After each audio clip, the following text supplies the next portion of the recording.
My name is James Lankford. I'm a United States Senator from Oklahoma, and I have a little bit of a different perspective. How many Okies do we have in the place? Quite a few there. See you around.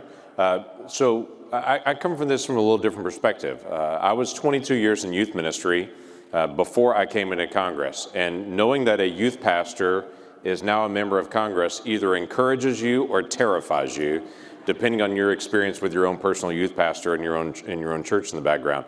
But that's the perspective that I come from. And I have people all the time that will catch me and say, well, you used to be in a ministry position, but now you're in Congress. Now you need to set aside your faith because you're in a secular role, and you need to make sure you represent everyone and not talk about faith anymore. Faith was your previous life. Now this is the new life. And I enjoy smiling at them and saying, I need to introduce you to a document called the United States Constitution. And in that document, Article 6, not the Sixth Amendment, Article 6 of the Constitution says there's no religious test for any officer of the United States. Whether you're a mayor or whether you're a member of Congress or whether you're on school board, whatever you may be, any officer of the United States, any official, doesn't have a religious test. That means you don't have to have a certain faith, nor take your faith off if you have a certain faith, or turn your faith off. So for me, I enjoy getting in this dialogue because I've done something audacious enough. It's that I've tried to keep who I am. We have people that come to Washington and change, and I've told people, if you're asking me to set aside my faith, you're asking me to do what most of us detest, and that is to be able to become something you're not when you come to D.C. And so I believe that a person can live their faith, and to be able to practice that is a part of their ongoing dialogue. Not only do I believe that, I think that's essential in our culture, to have respect for someone that's sitting next to you that may have a different faith than you, and to say, I choose to live my faith. It's their right to live theirs. But we live in a very unique country where you can both have a faith, practice your faith, change your faith, or have no faith at all, and it's all as an honored part of our liberties. Now, we're going to do something a little different. We're having a panel discussion, but there's no moderator, and my comment with that is there's no moderator because there are no moderates at CPAC. So we're going to just have open dialogue in this conversation to be able to have a free-flowing dialogue about faith and liberty, both a historical perspective, current perspective, and then a political perspective to be able to see how this goes. So we're going to do a grand experiment. Yes. I was going to ask, because you kind of talked about the importance of integrating your faith, if that's part of who you are, part of your identity, into what you do, particularly if you're a congressperson or in an elected position. But we hear a lot, the kind of go-to refutation of that is, well, separation of church and state. We're hearing that a lot, particularly with the cross that's memorializing the World War II soldiers that have fallen. We hear separation of church and state. This is the issue. And like you said, can I introduce you to the U.S. Constitution? Apparently, a lot of people haven't read that. But I would like one of you to kind of give the historical perspective. There seems to be a lot of misunderstanding, particularly from our friends on the left, particularly people my age, that think separation of church and state means you can't talk about your faith in a public place. Massive confusion about this, but first let me point out, I know what you mean when you say the historical perspective, but it's not the historical perspective, it's the correct perspective. Right. The accomplishment of this country, which truly makes it great, the greatest country in the world, is what they accomplished. And one of the greatest accomplishments was this idea of religious liberty. It didn't exist in the ancient world, and it doesn't exist in large segments of the current world. And I think liberalism is taking us, unfortunately, down that path again. And a lot of the confusion comes from this idea of the separation of church and state, which comes from a letter that Jefferson wrote. The original meaning of that, I think, is closer to the broad founders meaning, but the problem is that the Supreme Court in the 20th century took it in another direction, which said this is a radical separation, and never is there going to be any cross between those two things, back and forth. They meant to separate the doctrinal question. Churches don't tell politics what to do, right, and the government, the lawmaking body, does not tell churches what to believe. That is the essence of religious liberty, and that's why we have liberty in this country. But it doesn't mean you separate politics and religion. And indeed, separating church and state at the highest level invites, liberates religion, liberates us to live our faith, to flourish in that faith, and to have what? Free exercise, as it says in the Constitution. So this separation, which is now understood in a much more radical way, was meant by the American founders to encourage religion, because ultimately self-government requires a religion to not only moderate our passions and our character, but also provide a transcendent understanding of moral truth that's necessary to define liberty itself. So let me take a modern and a historical on it. The modern side of it, the Trinity Lutheran case from the Supreme Court, which was really a seminal case that almost no one noticed. And it was this situation where a church group was getting scrap tires from the state of Missouri. They had a scrap tire program to be able to put down on the playgrounds there, and if your little rugrats were going to scuff their knee, they can do it on mulch, or they can do it on scrap tire, which I assume, by the way, they take the steel belts out of the scrap tire. I've never asked them from there. So they put that down there, and they offered it to any nonprofits. But then a church group requested that in the state of Missouri, said, no, you're a faith group, you can't have this, you can't partner with government to get it. Well, that church group did something most groups would never do, and that's they argued it all the way to the Supreme Court. The Supreme Court then ruled on this, an overwhelming decision, saying, no, you can't go to a group and to say you can partner with your own government as long as you surrender your faith first. It was a very big decision that came out on it.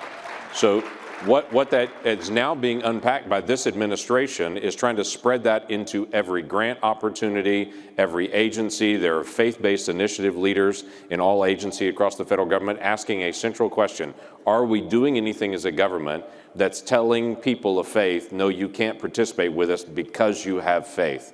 If so, that's got to go away, because people of faith have to be treated the exact same way of people of another faith or of no faith. If you want to go all the way back and get a good historical piece as well, James Madison, kind of a semi-famous guy, 1792 wrote a short paragraph, and if you ever get time to be able to read this, just Google in James Madison property 1792, and it's a short piece that he wrote on private property. That term that we hear all the time about your home is your castle, he references that in 1792, but he also says not only is your home your castle, but your religion, your faith is your most intimate castle.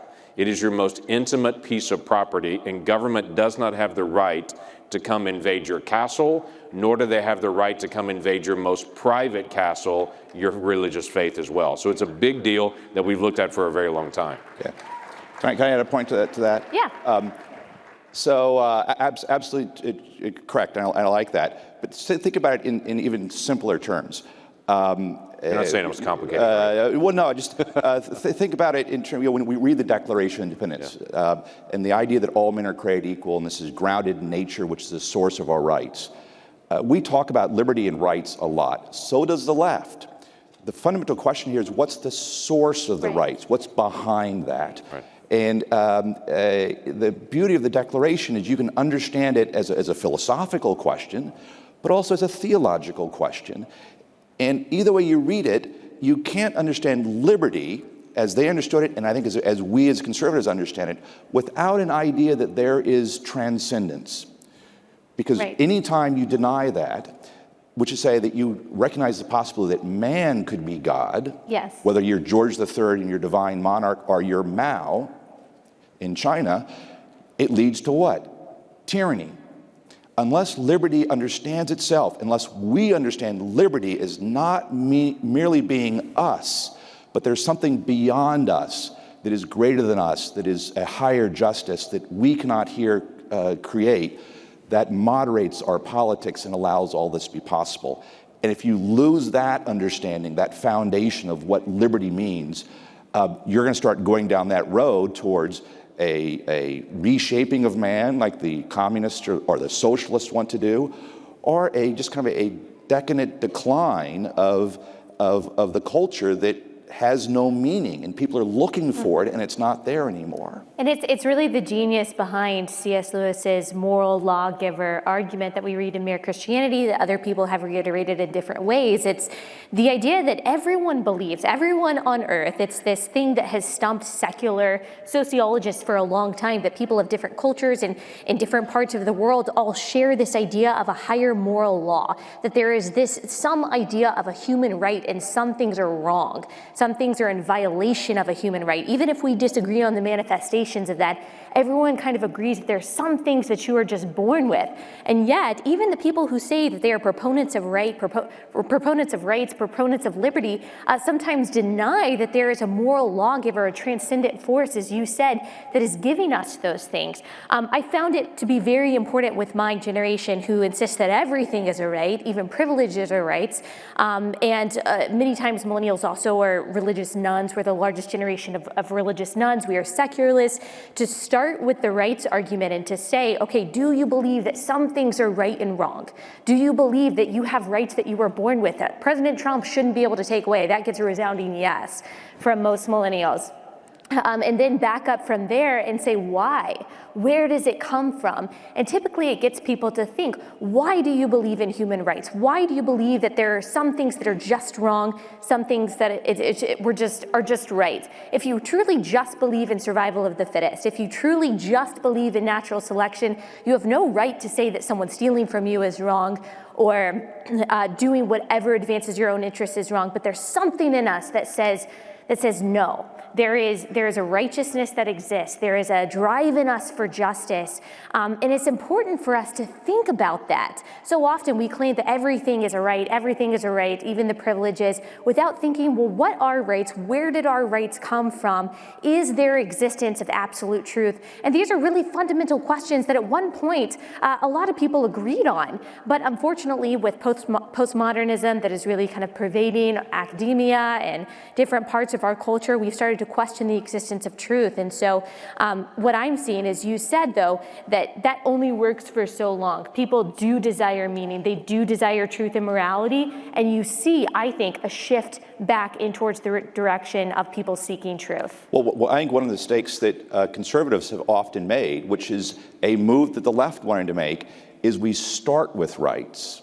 And we always go there first in our conversations. What we should do, which you've said, is really the first question is, what does it mean to be human?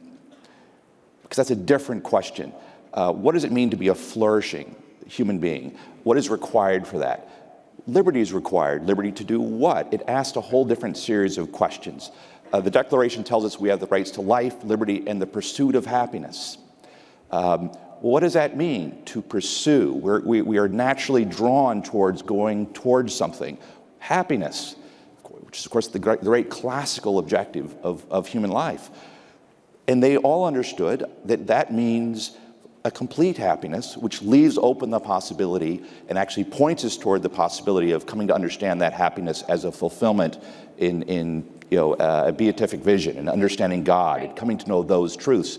You're absolutely right. If there's no truth beneath our liberty, whether it's the laws of nature or nature's God, there's no grounding for it. And so now we're subject to the arbitrary dictates of the Supreme Court, or our rights are merely a gift of government. The whole claim that we limit government, which I like to tell my limited government friends, the whole claim of limiting government depends first upon having the idea that the rights that government is meant to secure do not come from government, and you need an outside source. Right. And there are plenty of arguments from a long tradition of Western civilization, explained by these great thinkers in great books. And there's also a very long theological tradition. And at certain points in time and history, they come together in a beautiful way. And one of those, I think, is in the almost providential moment of the American founding, in which those two things come together to battle together to create this liberty, but a liberty that allows for economic flourishing, personal flourishing, individual liberty, but also a protection and a encouragement of this divine thing in man, which is to seek and pursue these higher truths. So, and we haven't always gotten it right as a culture, and we're struggling as a culture again currently with the issue of religious liberty. There are a whole group of people that say you can have a faith, just leave it over there. Just don't bring it out of your house. or that they'll have a faith designation or a denominational designation, and it's almost like a membership in a club to them. They really don't participate, they really don't go, they really don't engage, so it's not meaningful in their life. It's just, I have this particular label, whether it be Republican, Democrat, Independent, Conservative, Liberal, whatever. They have that label. They also have this label as well. And one of the greatest challenges we have to religious liberty in this modern day is people that actually claim a faith that don't live their faith, as odd as that may be. Having a culture that is a vibrant culture of faith where people not only have a faith, but they choose to live it, matters in our culture. I tell people all the time, if you have a faith, live your faith. People that only practice their faith on weekends, I try to remind them, things that you only do on weekends are called a hobby. Right. Okay? That's not a faith. A faith permeates everything you do. It affects how I treat my wife. It affects how I treat my children. It affects my relationships with other people. It affects how I disagree with people that are clearly wrong because they disagree with me. And so we have all this dialogue, but I treat them different because I understand that person's created in the image of God and they have value and worth. And so it affects my life. But as people can honor religious liberty more when a person actually lives their faith out. This is something we have really struggled with in our current modern day, but quite frankly, if you go back to the founding, we struggled with it at the very beginning as well. As a Baptist, Baptists were kicked out of most of the colonies early on because they weren't accepted as that. Almost every colony early on had a designated religion for that colony. And if you weren't that religion, you're not welcome in this colony. It was the birth of the nation and of our Constitution when our founders finally determined, time out, we're not going to be like other nations. We're not going to designate certain faiths. We're going to take this ultimate risk and challenge people to have a faith, live their faith, or it doesn't have to be the same faith as the ruler of what they've experienced in the past. And we're at our best when we choose to live our personal faith out and to live it publicly, privately, but sincerely. Yes, and I would say that, yes, that was good. I'll give you an applause for that as well. It's okay to be a Christian, we're told, unless you actually believe what the Bible says. Unless you live it. Or unless you teach it at a Christian school. Teach it or live it. You're allowed to do the parts about serving the poor. You're allowed to do the parts that are culturally acceptable, but as soon as you believe something that's counter to the culture, then it's not okay that you're a Christian. And in fact, you're not really a Christian, you're actually just a bigot now. And I think that what you said is so spot on and encouraging for people to hear because it can be very scary. I mean, we saw with Jack Phillips, the Colorado cake baker, for example, that when he decided to manifest his faith through his business, he made his life really hard. And most of us look at something like that and we're like, are we really willing to risk it all for something like that? It'd be a lot easier if we kept our faith quiet or private or culturally convenient. And a lot of people say, I've heard people say, you know, I just want to be accepting of other people, so I don't really want to talk about my Christianity that much, or I don't want to push my views on other people. But what I found, even in my own life, is that I'm not really silent or I'm not really quiet about my faith because I want to be accepting. It's typically because I want to be accepted.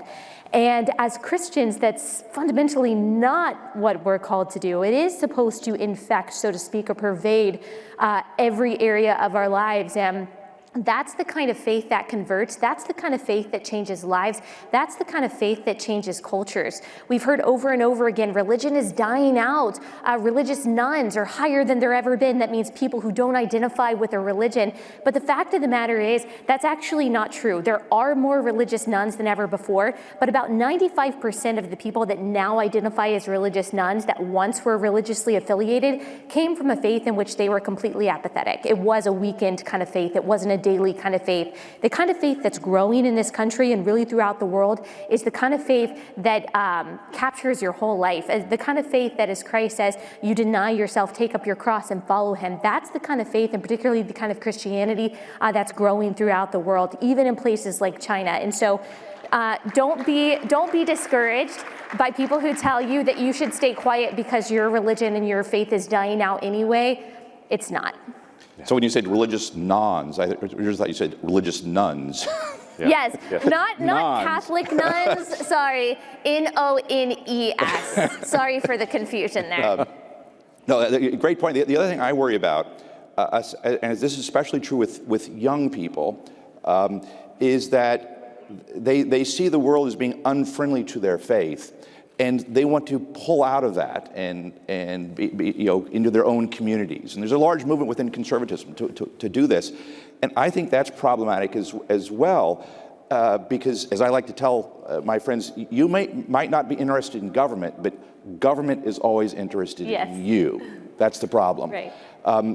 So I think we need to not only encourage people to express their faith and become stronger in their faith, but that they have to be focused outward, especially now more than ever. We do not have a limited government, and with a very large bureaucratic administrative state that regulates everything in our lives, you have more and more opportunities for all the things we've talked about here. The bureaucratic authority within the modern administrative state, which Congress has given away to the executive, which the current executive is trying to pull back, but it's all still there, endorsed by the Supreme Court, is extremely problematic. So we can't isolate ourselves in local communities hoping that this is going to go away. Right. The current administration is doing a great job of appointing good judges. The judicial system looks like, and the Supreme Court looks like it's going to pull back on some of these things after a long period of being very hostile. But that's not going to be enough. We can't disengage. We can't leave it to other people. And from the point of view of our faith, we need to be engaged and outwardly focused. But from the point of view of being a good citizen, I think we also have to be engaged and protecting those liberties, because we need to be actively involved, especially those who have a very strong faith. So you can travel anywhere in the world, and if I can show you an open, thriving democracy where it's economically prosperous, almost always there's also religious liberty there. So there is some dialogue here at a conference like this to say, well, this is really a conference about freedom, about liberty, about economics, about all those things as well. But the core base that we began with more than 2 centuries ago is this acknowledgement that people are able to truly live free, that are also able to also practice their own faith. Many, many countries around the world, as you mentioned earlier, Matt, they don't have the opportunity to be able to do that. They have to have the faith or non-faith of the leader, or if they're born a certain faith, they're prohibited from ever changing their faith. That is the norm in most parts of the world. And this actually is going backwards. There are many countries now that are putting in non-conversion laws around the world that they say, well, we're going to fight off terrorism, or we're going to fight off dispute. And sometimes religions actually have dispute with each other. And so the way to be able to do this is prohibit people from ever converting from one religion to another. That is popping up in nations all over the world. We as a nation should push back on that. We as a nation should celebrate the fact that I can live my Christian faith, and that I would have no problem walking down the street and seeing a person, recognizing that person as an American, whether they have a yarmulke, whether they have a nun's habit, or whether they have a hijab on, to be able to understand that as I walk through this dialogue, we live in a country that allows that. Now, I should be comfortable enough in my faith to not be intimidated by someone else's faith, but to also understand the moment that I press down on someone else's faith, I might as well be the Russians pressing down on those that are Jehovah's Witnesses right now and prohibiting, as the Russians are doing, anyone who's a Jehovah's Witness, or certain countries in Europe prohibiting anyone from doing missionary work. We're watching the pushing back of faith, and we cannot do that. We're a country of liberty, and we need to be able to both live out our faith and be able to honor the rights of other people to be able to live their faith as well. One of the most one of the most objectionable presidential statements in much of my mature life, in a long list, long time, was when the previous president said that, American exceptionalism, every country thinks they're exceptional. Modern liberalism has as its objective to break down, either aggressively attack or undermine through the schools, the notion that somehow there's something different about America. But that's crucial to understand. Much of the reason we have problems in the Middle East is precisely because the Middle East has not gone through and not had the type of moderate enlightenment and the establishment of the rule of law that happens in America. That's no mere coincidence. Right. Yeah. And the idea that somehow we're going to go out into the world and not uphold this system, not merely as spreading economics in the world, but spreading the framework by which you can have a flourishing and healthy culture, which includes the protections of religious liberty at its deepest core, boggles the mind. And yet, that's what this argument about America that you're getting from a lot of the culture and media elites and intellectual elites is telling you that the differences between different nations and different regimes and ideas is all about a matter of moral relativism. Yeah. And we should step back and stop asserting our ideas.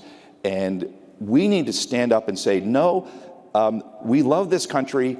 We love America, not merely because it's America and it's our country, but they have accomplished something great in the world, and we've got something to tell the world, and we shouldn't be ashamed about that. Yes, and I also want to say that, yeah, I want to clap for that too, because that was good.